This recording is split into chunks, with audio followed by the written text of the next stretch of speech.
जय सिया राम दोस्तों, हमारे साधना मार्ग चैनल पे आप सभी का मैं हृदय से स्वागत करता हूँ। आज मैं आपके लिए इस वीडियो के माध्यम से कर्ण पिशाचिनी साधना आपके समक्ष प्रस्तुत करने जा रहा हूँ। किंतु यह साधना प्रस्तुत करने से पहले हम आपको यह सलाह दे दें कि यह साधना, यह मंत्र जप करने से पहले आपको किसी विद्वान पंडित अथवा अपने गुरु के सानिध्य में रहकर यह साधना संपन्न करें, अथवा किसी भी प्रकार का होने वाला हानि आप स्वयं जिम्मेदार होंगे। इसमें हमारा चैनल कोई जिम्मेदार नहीं होगा। यह वीडियो बनाने का हमारा उद्देश्य सिर्फ इतना ही है कि आपके पास जानकारी एवं संपूर्ण विधि मंत्र आपके सानिध्य में रहे और आप उसी उचित व्यक्ति को प्रदान करें या उसी उचित व्यक्ति को यह मंत्र दें जो इसके लायक हो और सही तरीके से कर पाए। अगर आप स्वयं इस मंत्र के लायक हैं, इस मंत्र के इस देवी को प्राप्त करने हेतु आप कार्य करना चाहें, तो आप अपने गुरु से सलाह ले लें और फिर इस साधना को संपन्न करें।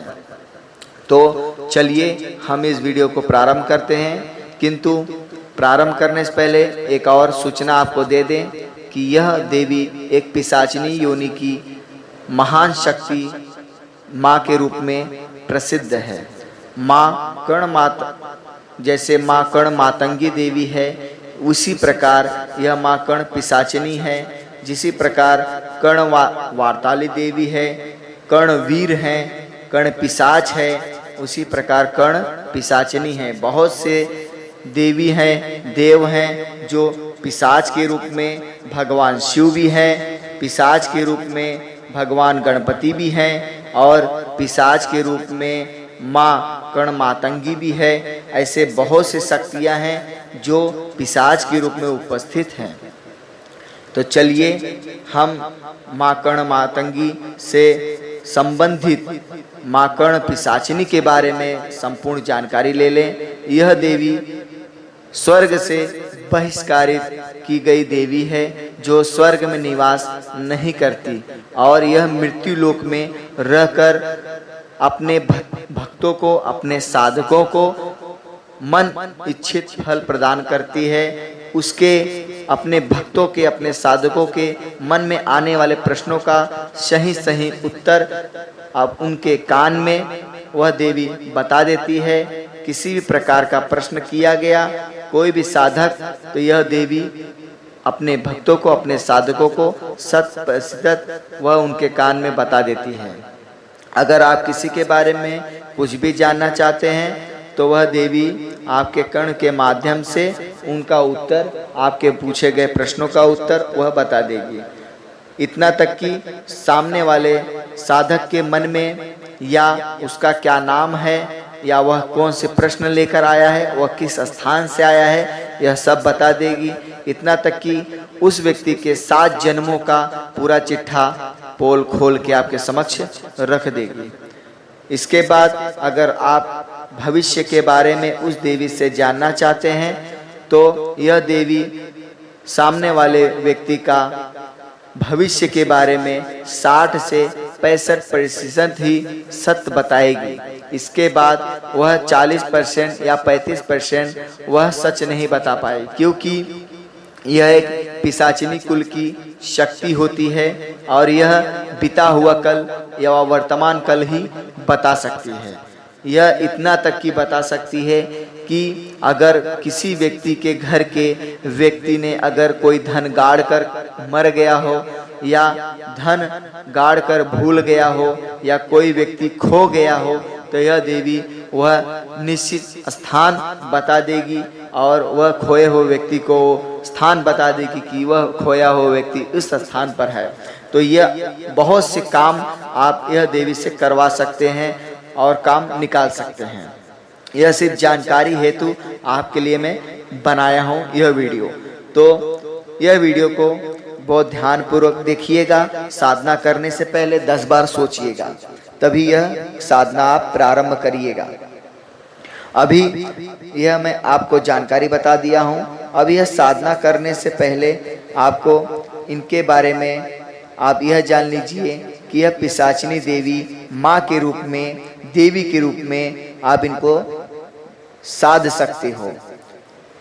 इनका कार्य क्षेत्र शमशान भूमि है। आप शमशान भूमि से इनको सिद्ध कर सकते हो और इनको सिद्ध करने के लिए आपको मैं आज जो बताने वाला हूँ, यह आपको अपने स्वयं के घर में यह साधना करने का मैं तरीका बताऊंगा। आप अपने स्वयं के घर में यह देवी को सिद्ध करने के लिए सबसे पहले आपको एक कमरे का चयन करना होगा। उस कमरे में आपके अलावा कोई दूसरा व्यक्ति ना प्रवेश कर पाए। आपको यह साधना कम से कम 41 दिन का करना होगा।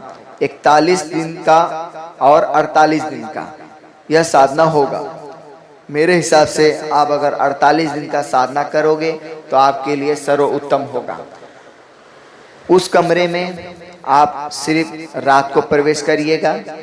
रात को 9 बजे से लेकर 2 बजे के मध्य में आपको साधना प्रारंभ करके संपन्न कर लेना है और उसके बाद आप घर से बाहर निकल सकते हो, अपना निजी का काम कर सकते हो। लेकिन साधना प्रारंभ करने के लिए आपको अपने घर में कौन कौन सी सामग्री एवं क्या क्या वो सामग्री का उपलब्ध कराना है वो सब मैं आपको बता देता हूँ। यह साधना करने के लिए आपको 21 दीपक लगेंगे। 21 दीपक में से आपको 11 बड़े दीपक लगेंगे और 10 छोटे दीपक लगेंगे। 10 छोटे दीपक आपके घर में चारों तरफ पूरे कोने कोने में आपको रख देना है और जो बड़े साइज के दीपक होंगे वह आपके सामने एक यंत्र बनाया जाएगा। उस यंत्र के ऊपर उस दीपक को रख देना है। यह यंत्र आपको बनाने के लिए कर्ण पिशाचिनी यंत्र है वह निर्माण करना है। आप कर्ण पिशाचिनी यंत्र मैं अपने YouTube में इस वीडियो में दे रहा हूं, इसे ध्यानपूर्वक देख लेना। और यह यंत्र इसी प्रकार बनाना है। बनाने के लिए आपको कुमकुम का उपयोग करना है और कुमकुम के साथ गंगा जल अथवा गौमूत्र का भी प्रयोग कर सकते हैं। उसके साथ मिलाते हुए आपको यह यंत्र का निर्माण कर लेना है। यंत्र निर्माण करने के बाद उसी यंत्र पे आपको 11 जो खाने दिख रहे हैं, यह खाने के अंदर यह सब दीपक रख देना है और एक बीच में 11वां दीपक अब रखेंगे। 11वां दीपक बीच में रखने के लिए कम से कम आधा किलो चावल यानी 500 ग्राम चावल, अक्खा चावल होना चाहिए। उसके अंदर हल्दी और कुमकुम मिक्स करते हुए उसको अच्छत बनाइए। उसके ऊपर एक बड़ा दीपक रखिए और सब दीपक के अंदर 21 दीपक जो आप जलाए हैं, घर के अंदर जलाने वाले हैं, इस 21 दीपक के अंदर सिर्फ सरसों का ही तेल आप डालिएगा।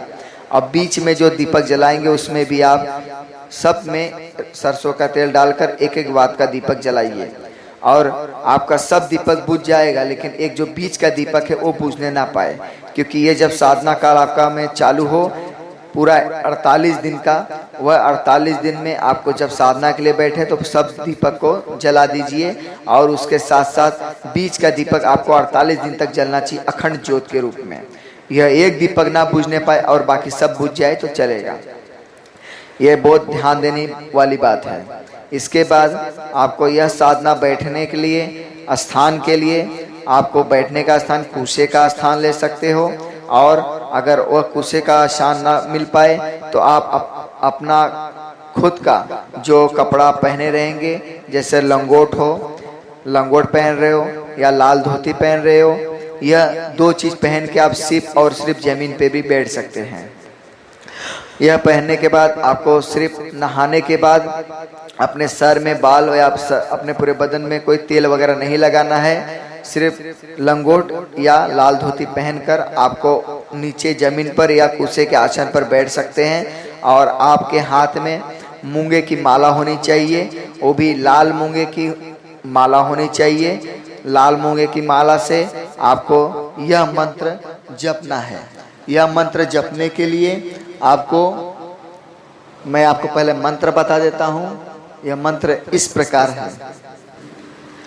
ओम कर्ण पिशाचिनी कह कह कालिके ग्रहण पिंड पिशाची स्वाहा। इस प्रकार से मंत्र है। यह मंत्र को आपको उस मूंगे की माला से कम 21 अथवा 41 या 51 माला प्रति रात को जपना है। यह माला जपने के पश्चात जब माला जप के हो जाए तो यह टोटल आपको 1.25 लाख जप लेना है। जब 1.25 लाख संपन्न हो जाए तो 1.25 लाख संपन्न होने के बाद उसी कमरे में आपको इसका दशांग हवन करना होता है। दशांग हवन करने के लिए आपको क्या सामग्री लगेगी उस बारे में ध्यान से सुनिए। बहेड़ की लकड़ी लगेगा। बहेड़ की लकड़ी से आपको अग्नि प्रज्वलित करना है और उस अग्नि में आपको सरसों के तेल से और काले सरसों अथवा पीले सरसों से उस तेल में मिश्रित करने के पश्चात और जो बतासा होता है और किशमिश अंगूर, सूखा हुआ अंगूर जिसे किशमिश कहते हैं, और बतासा मीठा होता है सफेद वाला, यह मिक्स करने के पश्चात इसी मंत्र से आपको अग्नि में आहुति दे देना है। दशांग 1.25 लाख का दशांग आहुति इस बहेड़ की लकड़ी से आपको अग्नि प्रज्वलित करके इस मंत्र के जरिए यह सब सामग्री से हवन कर देना है। हवन करने के पश्चात आपको यह देवी का आगमन उसी रात को हो जाएगा हवन करने के बाद, और यह देवी आपको सपने के माध्यम से मिलेगी, या अगर सपने के माध्यम से मिल रही है तो ठीक है, अगर सपने माध्यम से नहीं मिल रही है तो हवन समाप्त होने के बाद उसी अग्नि के जो अग्नि प्रज्वलित किए रहेंगे, आप हवन किए रहेंगे, उसी का पहले परिक्रमा करिए 21 बार और उसी स्थान में रात को सो जाएंगे तो आपको सपने के माध्यम से उसका सपना में सानिध्य हो जाएगा। जब सानिध्य उसका सपने में मुलाकात हो तो आप उनसे वही वचन लीजिएगा, वही वचन दीजिएगा जिसके लिए आप तैयार हो, जिसके लिए आप सक्षम हो, क्योंकि यह देवी अपने बातों से आपको भटका सकती है, क्योंकि यह देवी का बोलने का तरीका, समझाने का तरीका, यह सिर्फ अपने कंट्रोल में आपको लेती है। आप उन्हें अपने कंट्रोल में लेना है, इसी हिसाब से आप उनसे बात करिएगा। सबसे पहली बात, मान लीजिए आपके हवन संपन्न होने के बाद आपने परिक्रमा किया और उसी स्थान पे आप सो गए और उसी स्थान पे आपको रात्रि में कोई दूसरी स्त्री या कोई परछाई आपके समक्ष उपस्थित हो रही है और आपसे आवाज़ दे रही है और बात कर रही है, तो आपसे वो स्थान मांगेगी आपको कि आप उसे अपने शरीर में किस जगह स्थान दे रहे हो, इस प्रकार प्रश्न पूछेगी, क्योंकि उस वक्त ना आपको कोई गुरु होगा, ना कोई पंडित होगा, ना कोई होगा। तो वह जवाब आपको देना है। जवाब ये देना है कि उनको अपने कान के मध्य में, अपने कान में स्थान देना होता है। अगर वो सपने में बोले या आपके सामने समक्ष आकर आवाज के रूप में बोले तो वह स्थान आपके कर्णों में स्थान ले लेगी। मान लीजिए आपके कान में वह स्थान ले ली तो आपके कान में पहले खुजली आना चालू होगा, भनभनाहट होगी, यह 2-4 दिन तक लगातार होगा, तुरंत डायरेक्ट आवाज़ नहीं आएगी। थोड़ा बहुत आपका शरीर भारी होगा, सर भारी होगा और कान में खुजली और कान में सुनसुनाहट जैसे आपको फील और महसूस होना चालू हो जाएगा। फिर आपको इसी मंत्र को एक बार फिर से दीपक जलाकर 3 दिन का साधना करना है। 3 दिन के साधना के लिए कोई भी कार्य करने की आवश्यकता नहीं है, कोई भी चीज़ की करने की आवश्यकता नहीं, हवन करने की आवश्यकता नहीं है। सिर्फ एक माला आपको 3 रात करना पड़ेगा। 3 बार छोटे छोटे दीपक जलाने होंगे। एक छोटे दीपक जलाना, एक माला कर लेना है। 3 माला का एक दिन में 1 माला करना है। इसी प्रकार 3 दिन तक करना है। 3 दिन जब संपन्न हो जाएगा तो आपके कान में वह देवी का संपूर्ण तरीके से स्वच्छ रूप से एकदम क्लियर आपको आवाज़ आ जाएगी। आप जब मंत्र बोलेंगे तो वह देवी, जैसे आपके मन में प्रश्न आए कि हाँ मुझे ये जानना है, तो वह देवी का मंत्र पढ़ के यह प्रश्न पूछोगे तो आपके कान में हवा के जरिए प्रवेश करेगी और कान में ही आपकी आवाज़ और आपके मन में वह दिमाग में वह बात तुरंत उतर जाएगा जब वो कान में गुनगुनाना चालू कर देगी। और जब आपके कान में वह देवी बोलना प्रारंभ हो जाएगा तो आपका राइट कान जो है वह ऊपर और लेफ्ट कान वह नीचे हो जाएगा। आप राइट अपना कंधा उठा लेंगे और आपको ऐसा लगेगा कि मेरे राइट साइड में बहुत जोर से कोई आके स्पर्श किया है। आपको कोई ऐसा लगता है उस टाइप मतलब धक्का दे रहा हो, इस प्रकार से आपको वजन लगना चालू हो जाए। फिर आप अपने तरीके से उनसे जो भी क्रिया का है वो पूछ सकते हैं, जो भी कार्य चाहे वो करवा सकते हैं। और यह जब आपका कार्य संपन्न हो जाए तो वह देवी को आप क्षमा याचना करने के पश्चात आप उनको यह बोलिए कि हे मैया, आपको मैं इस रूप के लिए धन्यवाद करता हूँ, यह कार्य करने के लिए आपको धन्यवाद करता हूँ, आप अपने स्थान पर विराजमान हो जाइए। फिर वो आपको शांत रूप से वो अपने स्थान पर विराजमान हो जाएगी। उनका जो भी स्थान आपने दिया हो अपने शरीर में उस स्थान पर वो बैठ जाएगी, हलचल थोड़ा भी नहीं होगा। अब यह देवी आपके मृत्यु काल तक, जब तक मृत्यु न हो तब तक आपके साथ रहेगी। अगर उसके पश्चात यह देवी का आप छुटकारा पाना चाहते हो या यह कर्ण पिशाचिनी से आप दूर रहना चाहते हो तो यह क्रिया करने के लिए आपको मैं बता दूं कि यह शक्ति और यह मंत्र आपको दान देना होता है। किसी व्यक्ति को आप ट्रांसफर कर सकते हो, दान दे सकते हो, जिसका जो यह मंत्र और यह शक्ति के लायक हो उसी को आप इस चीज़ को दे सकते हो। उसे ट्रांसफर भी किया जा सकता है, मंत्र दान दिया जा सकता है, देवी को दान दे सकते हैं, अपनी पूरी तपस्या तपोबल को दान दे सकते हो। फिर वो देवी आपका पिंड छोड़ देगी, आपका कर्ण छोड़ देगी, आपका कान में जो बैठेगी वो छोड़ देगी और वह फिर उस व्यक्ति सामने वाले के स्थान ग्रहण कर लेगी, उसके कान में विराजमान हो जाएगी। फिर आप जब मृत्यु आपका काल आए उससे 1-2 महीना पहले या मान लीजिए आप ऐसा लगे कि अब मेरा अंतिम समय है तो उस वक्त आप किसी व्यक्ति को बुला के एक जल में उसको संकल्प करा के वह देवी को आप उस स्थान पे बैठा सकते हो। यह कार्य आप कर सकते हैं। तो ये रहा संपूर्ण ज्ञान और फिर आपको मुक्ति प्रदान हो जाएगी। आप जिस देवी देवता के धाम में जाना चाहते हो उस देवी देवता के धाम में आप प्रस्थान कर सकते हैं मरने के बाद। अब ये रहा पूरा संपूर्ण ज्ञान। अगर किसी प्रकार का प्रश्न पूछना हो तो हम उस बारे में बताएंगे। यह देवी का आपको विनियोग और ध्यान मंत्र, विनियोग मंत्र, करन्यास मंत्र, आदि विन्यास, ये जो हृदय न्यास है, यह सब न्यास मैं आपको उपलब्ध कराऊंगा। जब कोई भी व्यक्ति सब्सक्राइबर हमारे हो जो इसके लायक हो, जो यह कार्य कर सके, जो इन साधना को ग्रहण कर सके, संपन्न कर सके, योग्य हो, मैं उसे प्रदान करूंगा।